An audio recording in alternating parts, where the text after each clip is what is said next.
back, everyone, to SPN's Neighbors the Network. I'm your host, James Pinedo. Today I'm joined by a very special guest, Matt Gagnon. Matt is the Chief Executive Officer at the Maine Policy Institute, and we're actually not in Maine right now. We are not. Over in the state of Utah, but I'm so glad we get to sit down together. Tell me, Matt, you have quite the background, but I would love to hear more about how it all started. Hear your story. But tell me a little bit, how did you grow up? How did that shape you? How did I grow up? That's an excellent place to start. Yeah. I grew up actually in Maine. I'm sure we'll get to it in a moment, but I did leave for a time and then come back. But I grew up in central Maine around the city of Bangor, a little suburb called Hamden. And, I had a rather typical middle-class upbringing. I think a lot of where I got my sort of thoughts about politics and civics and caring about the communities around me came from my father. He was a very opinionated guy, which I think for those of us who grew up in Maine and have families that are French, we probably are pretty familiar with. He had an opinion about everything. Actually, it's funny. There's legends of him, my cousins and my family, about dinners where he would just argue almost professionally. Pick a fight with the people that are at the table. And Dangerous man. Very much so. And actually, my cousin Tim once told me that he spent a good hour arguing with him over something, before I was born in the 1970s, over dinner once. And when they were all done with the argument, they were talking about it a little bit. And Tim said that my dad told him, he's like, I didn't even agree with what I just said. I was just trying to see what you would do and what you would say. One of those, okay. Yep, love debate, love dialogue, love talking. So did you pick that up from him? I inherited that, yeah, I definitely did.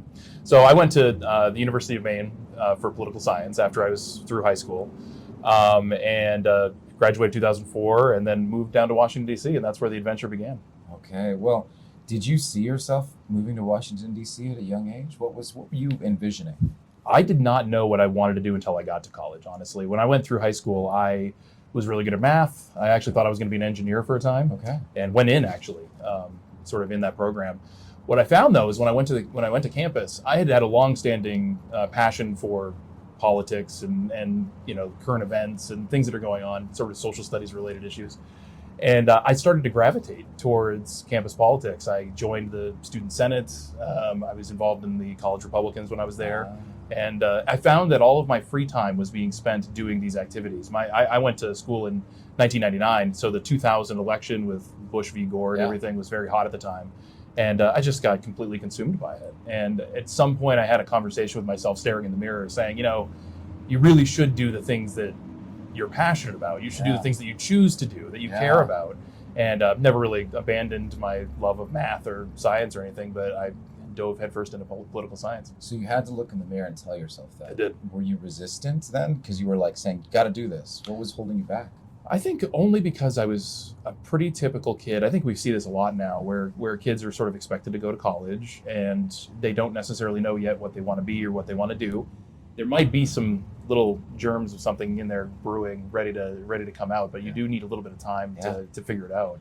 And that's what I needed. I mean, it wasn't until, I think, almost my sophomore year before I made that decision. So, okay. But no, I didn't see myself really being in Washington and doing that kind of thing. I just loved government civics and issues in politics. So wherever that took me, I was fine with.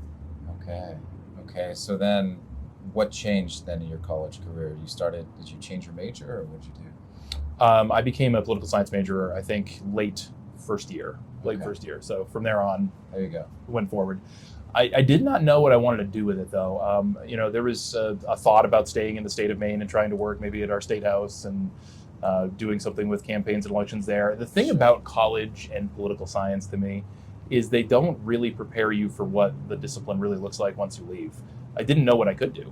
I certainly didn't know I could do this, public policy or anything like that. Certainly didn't really even know I could do what I ended up doing first, which was go to Washington and work in elected politics in a pretty substantial way. So I had to figure that out as I went along. And I just got lucky break after lucky break. I had a friend in Washington who was a year ahead of me at the University of Maine who had gone down there and called me one day right about the time I was graduating and said, hey, there's a job down there. Would you like to interview for it? And I drove down, crashed on his couch, did the interview, and that's essentially how I got down to Washington in the first place. Wow. It was a nothing job, and it was actually not strictly in politics at the time.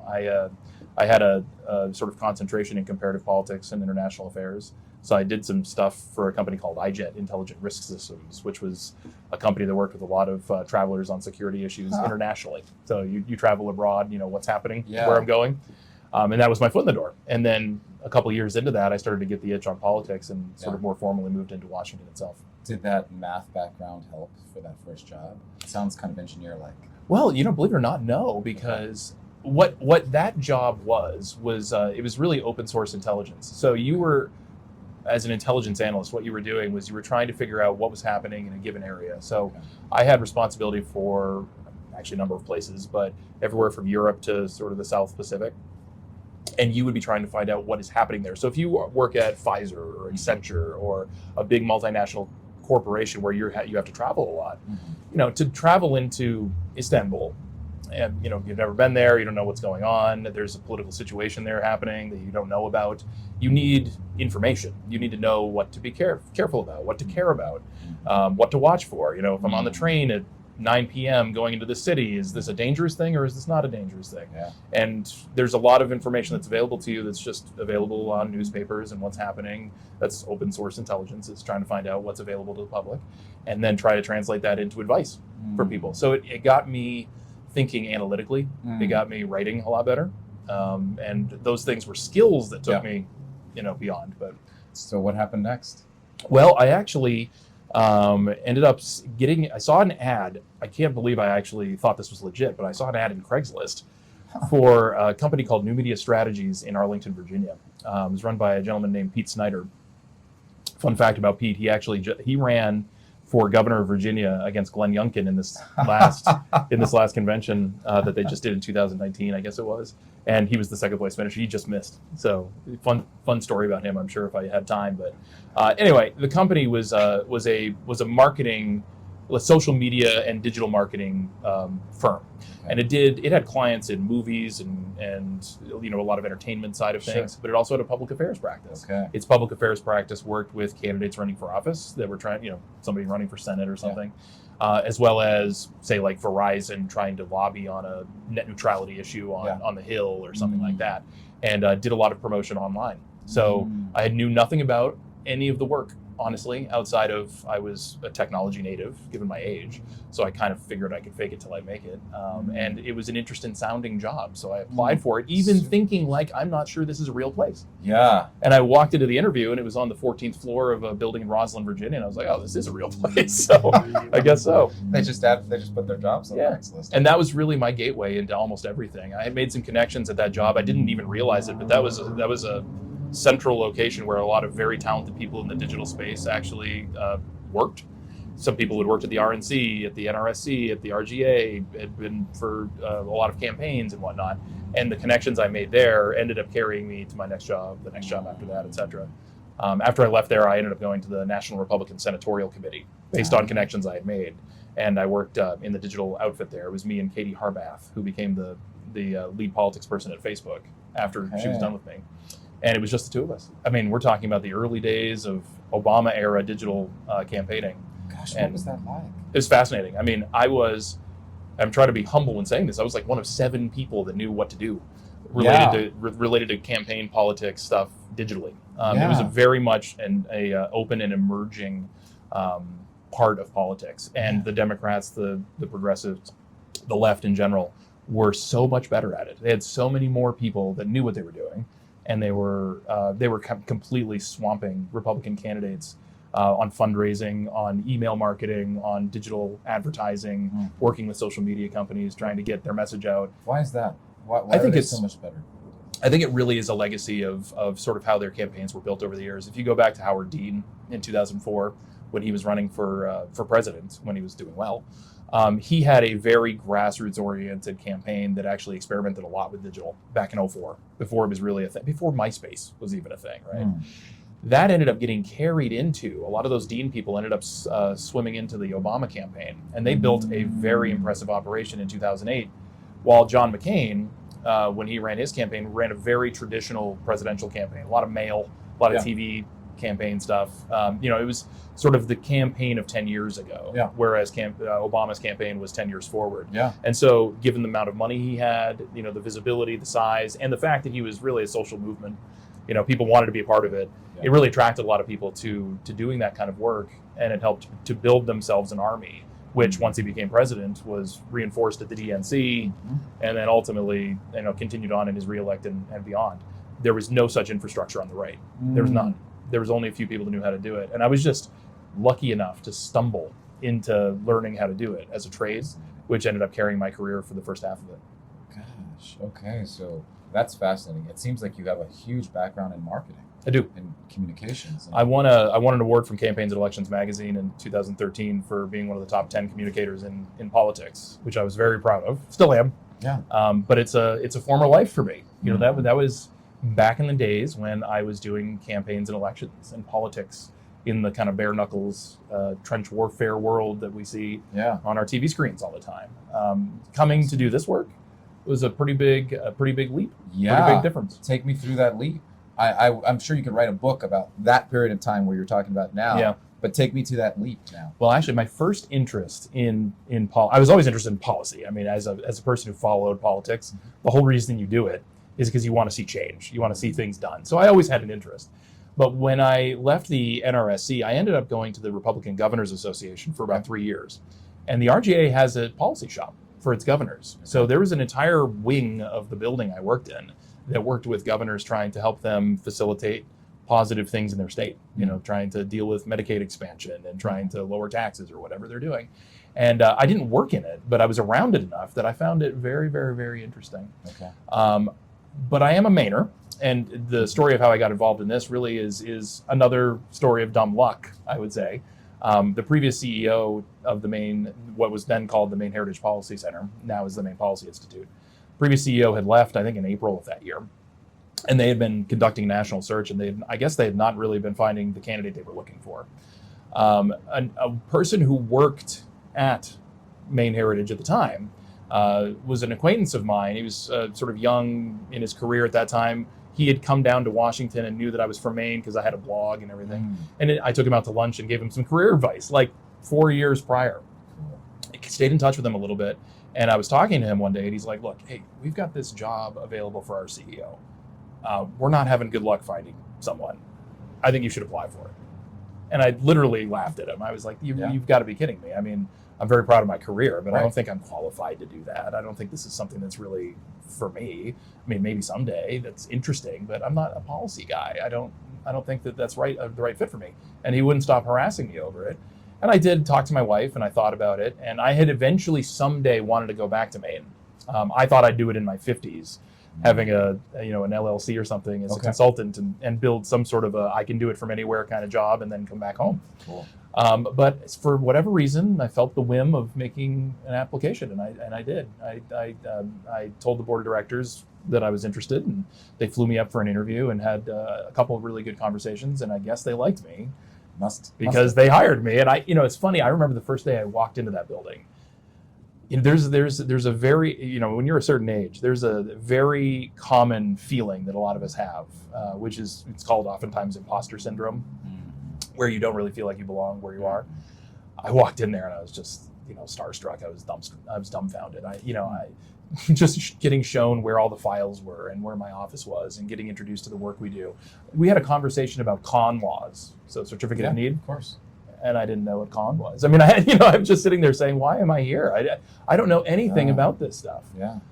Fortunately for me, I'm not really one to give up very easily, and I really did want to make it work. So I kind of put my nose down and started studying and learning as much as I possibly could.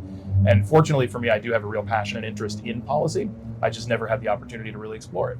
And so this was my opportunity, was doing this job. Yeah. And that's the rest is, I suppose, history. But well, I want to go back to that moment. So you said on a whim you applied, and when you walked in, you're starstruck.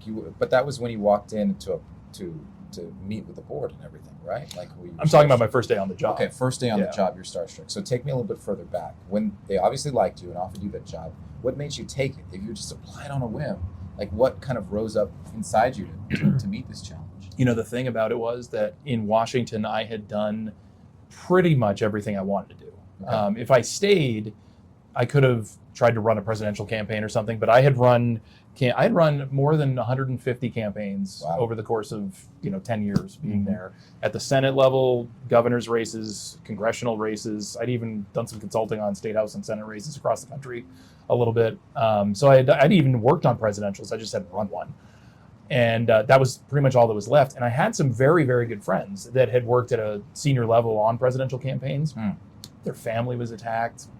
They up and moved everybody to, for instance, I had some friends that worked on the Romney campaign. They moved them to Boston. They were just 90, 120 hours a week, something crazy like that, because it is. I mean, it's a presidential race, right? Yeah. And I started to ask myself questions about is this one last thing that I want to do? Is that really, at my age, I was 33 at the time, I was like, is that really what I want to do with my life? I got young kids. I'd like to certainly make money and everything, but I don't know if I have the desire to fulfill that goal, given that I did everything else I wanted to do. So I felt like Washington was a place where I had gotten all I needed to out of it. And I had somebody very early in my career who was a mentor who told me that people tend to make it to their early 30s and they either retire to K Street or something. They have some sort of a cushy job where they basically do nothing, but they earn a lot of money. Or they go back home, or they go back to wherever, or go somewhere else. But they leave Washington in some fashion. Yeah. And it's funny, as I grew a little bit older and my career developed, I noticed it happening. People were getting into their early 30s to mid 30s, maybe late 30s, and they were making that decision because it really is a grind and it burns you out quite a bit. So I viewed it as an opportunity to maybe settle into a true and real career. And have my family come with me, go back home. For me, it was actually really nice to go back home because it was both home and not home. Portland, where we're headquartered, is not where I grew up. Southern Maine. It's actually pretty close to Massachusetts and New Hampshire. So it was my state and it's where I grew up, but it's not a place I had actually lived before. So it was a new experience while a comforting, kind of familiar one too. Yeah, that makes sense. That makes a lot of sense. Okay, well, how's it been since taking that leap? What a journey. When I took over, we didn't even have a policy analyst. It was that time, there was about 9 months that went by between the loss of their CEO and when they ultimately hired me. Okay. That time was pretty difficult for them. I mean, we had our director of operations, Heather Noyce, who's still there today, was keeping the place together with glue and duct tape, in my opinion. I mean, it was really, really difficult to raise money when you didn't have some sort of a leader that was pointing us in a direction and saying we should go here, and had a sense of what they wanted to do with the organization. So they were in rough shape, honestly. And so to look back at where it began when I started there and look at it today, we've now quintupled our budget from that period. We are up to 13, 14 employees, whereas we had, I think, 4 at the time. Actually, there was a time a few months into my job there when we lost an employee who went somewhere else and I ended up having to let somebody go. We were down to 2 people at one point. So to think back to that time and then see it today, and the growth that's happened over the years, and the development and the sophistication of what we're able to do, has been very satisfying. And I have occasionally thought about, is this a place where I've peaked? Have I done everything I wanted to do here? Do I move on to something else now that I've really felt like I've accomplished everything? Okay. And on the couple of occasions I've asked myself that question, this time the answer has been no. Because there's so much that's out there for potential to do. We could be 3-4 times the size we are right now. We could do so much that we're not doing now. Yeah. And there's so much need in our state to really build the infrastructure to kind of fight these battles, that it's necessary. And I feel like I'm hungry to still do it. I love it. Okay, well, I want to hear forward thinking in a bit, but tell me, what stands out in the past? Is there a specific story where you saw an impact that Maine policy had, and that you're like, oh, that's something that really stands out in the journey? There's several, I would say. I'll give you one that's relatively recent. It's not the only one, but one that just happened this legislative session for us was the attempted adoption of the California-style EV mandates. So if anybody knows this policy, California has adopted these clean car, clean truck rules that mandate that by whatever year, usually very, very soon, the state would be selling a certain amount of EVs as a mandate. If you're a new car dealer, for instance, 80% of the cars that you would have to sell by, I think our target was 2032, would have to be EVs. So not even hybrids, but EVs. And same thing for trucks and so on and so forth. There's so many problems with that in general, but there's so many more problems with that in Maine. I mean, trying to get a truck to do anything in the middle of the cold in a state where you oftentimes will have to drive 2, 3, or 4 hours to get anywhere, and then haul somebody out of a ditch in the middle of a snowstorm. It's really madness to try to consider something like that for us. So what ended up happening was we had a very arcane rule, which very few of us even knew about, where a group could bring a petition signature of 150 signatures to our Maine Bureau of Environmental Protection and then have them consider a rule change.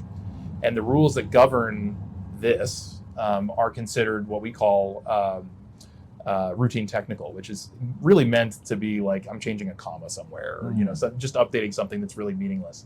This is obviously very substantial. It should be what we call a major substantive rule, but it is what it is. So they considered this, and the initial sort of straw poll that the members of this committee took was 4-2 in favor of adopting the rule, which just sent the entire state crazy. So to bring you to us and how we were involved in this, we obviously had immediately identified that this was an issue and a problem, immediately decided to engage on it. And we had built over the course of the last 9 years a very powerful grassroots contingent of what we do. That's actually one of the pitches I made to the board when they hired me.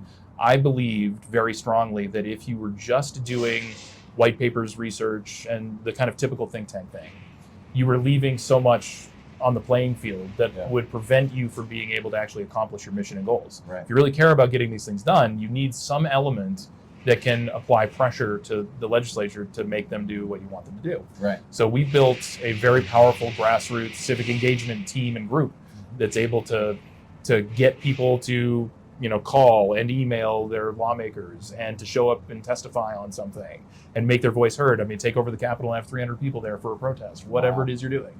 We can do that now. We had no capacity to do that before. And we turned it on, full spigot for this thing. They had multiple public meetings where we basically swarmed the meetings with people that were there decidedly against. It's actually sort of an easy sell for us because I think that generally speaking, the people of Maine understand what a mistake it would be. Yeah. But they got such a reaction. It was such an inundation of negative comments and concerns too. I mean, there was industry groups that, dealers didn't think there was any possibility that we were selling something like 4 or 5% of our total vehicle market was EVs this last year. So the idea to go up to 80% in just a few short years is nonsense. So anyway, you heard from a lot of these groups saying, you can't do this to us. And in the end, the board had a formal vote, a real vote, just about a month and a half, 2 months ago, and it was actually 4-2 against. So they didn't adopt the rule. And then to go one step further, we introduced legislation to make a change to law to take that routine technical rule and make it a major substantive rule, so that any time in the future where this comes up, the legislature has to decide. It's not going to be a committee of bureaucrats and 4 people get to decide something. It's the legislature and the people's elected representatives that are going to do it, meaning that if they ultimately do it, then they're going to have to be subjected to the will of the people, and there will be an election. And if the people support it, the people support it. If they don't, they don't. Right. But we have some kind of accountability. Yes. Yeah. That's and so huge. that was all because we built that out. Yeah. So that building out that grassroots capability, have you seen a sense of community springing up from that, like boots on the ground community? No question. No question. That's wonderful. The thing that's really been heartening to me too is that post-COVID, last 4 years or so, we always had a very robust, sort of grassroots contingent when we started to build it, but parents, families, people that had really seen the effect of COVID and particularly the shutdowns in schools, they came out of the cracks and started to get involved, and people we've never heard of or seen before have started to show up to events and actually started to participate in their government, particularly at the most local level, the school boards, right? The town councils, when they see these things happening and they're upset about it. In the past, they were on the sidelines, now they're not. And that's a huge change. And I think that's why we have to build this infrastructure. Yeah. Because in my mind, had it not already been done, there was no way of capitalizing on that energy from those people. Yeah. If they were excited about something, if they were frustrated about something, and they wanted to take action, I can only imagine a situation where they didn't know what to do. Yeah. Where do I go? Who do I talk to? I'm upset about this. What is my next step? right? Because we had given them a place to go and channeled their energy into something very productive that has helped them make change. It was successful. If that wasn't there, it wouldn't have been. That's huge. That really strikes me as, we're thinking about how everything is becoming more contentious and the country's becoming more polarized. You're not just building something so that one side wins. You're building something, it seems like, where your state starts to be, people are incorporated into the system more, which I think both sides could do. It doesn't seem that it's just one side or something, but if people are incorporated and working within the system, then we start to come together more. Absolutely. And I should mention too that when we do these grassroots type things, it's not just a right of center movement. So the parents are the most perfect example of that. I don't want to be too repetitive about them specifically, but if I were to poll their voter registration, I would bet you it was 30-30-30, unenrolled Dem Republican. I mean, this is families who care about their kids. I love it. Right? And so we're getting people involved that really have common cause with us on an issue, but are not necessarily in what you would consider to be the typical movement that a free market think tank would be sort of behind. So I love it. Okay, well, take me now to the future. What are your hopes and goals? Well, that's a great question because it's unwritten, isn't it? Yeah. I mean, we can go in so many different directions. The thing that to me is the most important to work on for us in our states, it's different for everybody's state, obviously, but there's a basic level of infrastructure that's missing. So we have recently, in the last several years, started a 501c4 group. We have a C6 now. We actually even have a political action committee. The C3 obviously is growing. So we're having, additional people that are able to do policy and more civic engagement and lobbying. We've launched a very ambitious and so far very successful program on the media side. We have an entity called the Maine Wire, which has absolutely revolutionized information in our state. We have a pretty big disadvantage in that all of our major newspapers are extraordinarily progressive. They're very left of center. There isn't a single even centrist, let alone center-right paper in the state. Same deal for the TV stations. It's a very difficult environment to get your message out and to simply investigate and ask questions about things that somebody should be asking about, but a certain political persuasion isn't all that interested in digging into. So by launching this effort, which we've backed with now in year 2 here, we're up to well over $1 million, in the effort itself. We have 6 employees that are working on its behalf, full-time reporters that are investigating things. It is breaking original stories. It is covering things that are uncovered, and it is providing a venue and a vehicle for people that are interested in the news they're maybe not getting anywhere else to have somewhere to find it. And we've found that that's a very not only successful project, but a necessary one. It has turned into multiple pieces of legislation that have made change this year, even in difficult political circumstances. Really, really remarkable. And to me, it's part of an ecosystem. If you're trying to figure out how do you advocate for ideas in the world of freedom, right? Information is a key part of that. What people even durable know. freedom infrastructure. Precisely. When you hear people talk about that, that's one of the things that stand out to me. I view it as an ecosystem, right? You have to be able to do research. You have to have knowledge, information. You have to be able to advocate for things. You have to be able to go then have some sort of an effect on the political landscape, recruiting candidates, training them, making sure the right people end up there to vote on the things you want them to be voting on in the first place. You have to be able to lobby them. You have to have this information sort of thing taken care of so that people in the general public can have a sense of what's really happening and what they might be missing. So if you combine all these things together and you start talking about litigation centers and everything else, that's the future to me. We're halfway there. We've done a lot of it, but there's so much left to do. And Maine is a purple state. I try desperately to convince people of these things when they see it voting for Joe Biden, or you see the governor's race goes the way that it is. It can look like it's a blue state, and sometimes it behaves like one. But the main reason why it has done that is a lack of infrastructure. The left has built a very powerful one. The right has not. It's actually kind of a mess right now. So if we can get that to parity in some fashion, or even have an advantage, I believe that it could be very much like New Hampshire is.